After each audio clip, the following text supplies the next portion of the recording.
মাধ্যমিক 2025 যারা দিতে চলেছে তাদের জন্য এবছর স্টোরি রাইটিং খুব একটা ইম্পর্টেন্ট কোয়েশ্চেন।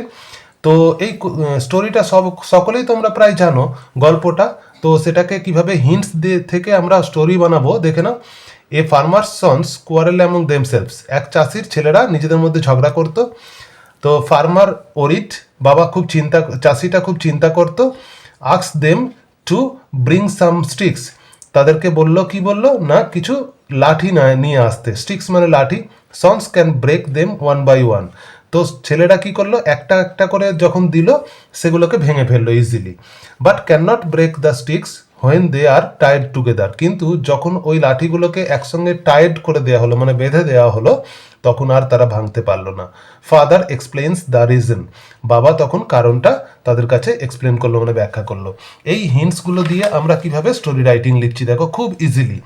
তো প্রথম হিন্টসটা দেখবো, আগে একটা টাইটেল দিতে হবে। টাইটেলটা তোমরা তোমাদের ইচ্ছা মতো দিতে পারো এই গল্পের টপিক অনুযায়ী। তো এখানে আমি টাইটেলটা দিলাম যে a farmer a farmer a farmer and his sons, a farmer and his sons. এইবার আমরা স্টোরিটাকে কিভাবে লিখছি, ওয়ান্স আপন এ টাইম দিয়ে শুরু করবে। ওয়ান্স আপন এ টাইম মানে একদা কোনো এক সময় দিয়ে কি লিখবো না একজন ফার্মারের গল্প বলছি সেই জন্য লিখবো দেয়ার ওয়াজ a farmer, there was a farmer. এইবার কি না তার ছেলে ছিল, তার ছেলেরা ছিল হি হ্যাড তোমরা নিজেদের মতো করে লিখতে পারো যে 3 সন্স, এরকম লিখতে পারো হি হ্যাড 3 সন্স, তার 3টে ছেলে ছিল। এইবার দেখো দেয়া আছে ফার্মার সন্স কোয়ারেলড অ্যামং দেমসেলভস, ছেলেরা নিজেদের মধ্যে ঝগড়া করতো। তাহলে কি হবে না দ্য সন্স, ছেলেরা, এই যে আছে কোয়ারেল, এই কোয়ারেল আছে মনে রাখবে যে ভার্বগুলো আছে ভার্বগুলোকে সবসময় পাস্ট টেন্সে করতে হবে। কোয়ারেলড অ্যামং দেমসেলভস, কোয়ারেলড অ্যামং দেমসেলভস। তো এই যে প্রত্যেকটা ভার্বকে আমরা কি করব পাস্ট টেন্সে করব। তারপরে কি আছে না ফাদার ওরিড, এই যে ফাদার ওরিড অর্থাৎ বাবা চিন্তা করছিল। তাহলে কি হবে না তারা এরকম ঝগড়া করছে বলে বাবা চিন্তা করছিল। দেয়ার ফাদার মানে তাদের বাবা, একটু আধটু চেঞ্জ করব আমরা শুধু, দেয়ার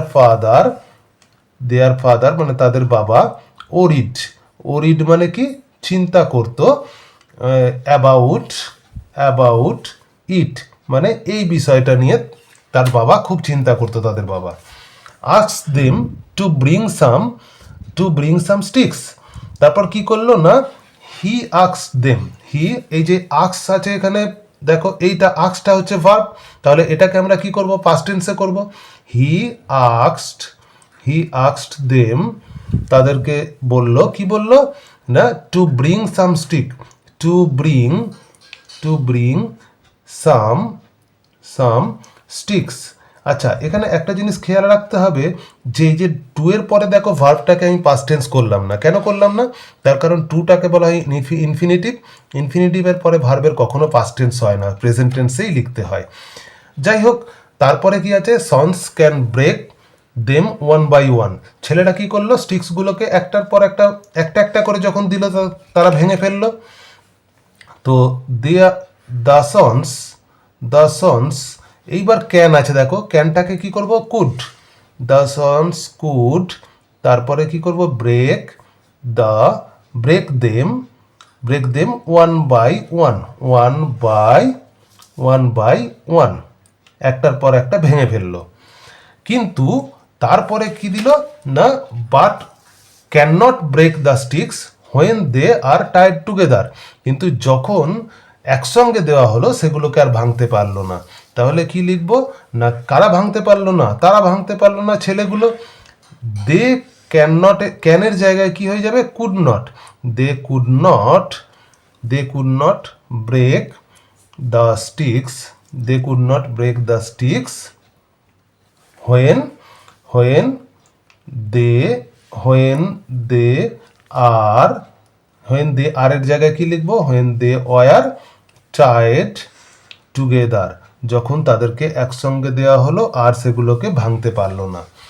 ফাদার, তারপরে আছে দেখো last point, father explains the reason, অর্থাৎ বাবা কারণটা ব্যাখ্যা করলো। এইখানে তোমরা নিজেদের একটু মতামত দিয়ে দেবে যে দেয়ার অ্যাট লাস্ট, অবশেষে, অ্যাট লাস্ট মানে অবশেষে, দেয়ার ফাদার তাদের বাবা এক্সপ্লেন করলো, এক্সপ্লেন্সটা হয়ে যাবে এক্সপ্লেন্ড দ্যাট, এইবার রিজন, কারণটা এক্সপ্লেন করলো। কি কারণ এক্সপ্লেন করলো? যে যে ইউনিটিটাই হচ্ছে স্ট্রেংথ, এই যে ইউনিটি ইজ স্ট্রেংথ, অর্থাৎ হচ্ছে যে একতাই বল। এই ইউনিটি ইজ স্ট্রেংথ, এটাকেও তোমরা টাইটেলে দিতে পারতে, যে ইউনিটি ইজ স্ট্রেংথ মানে হচ্ছে একতাই বল, এটাও টাইটেলে দিতে পারতাম। তাহলে তাদের বাবা তাদেরকে এক্সপ্লেন করলো যে একতাই হচ্ছে বল, সুতরাং একসঙ্গে থাকার পরামর্শ দিলেন।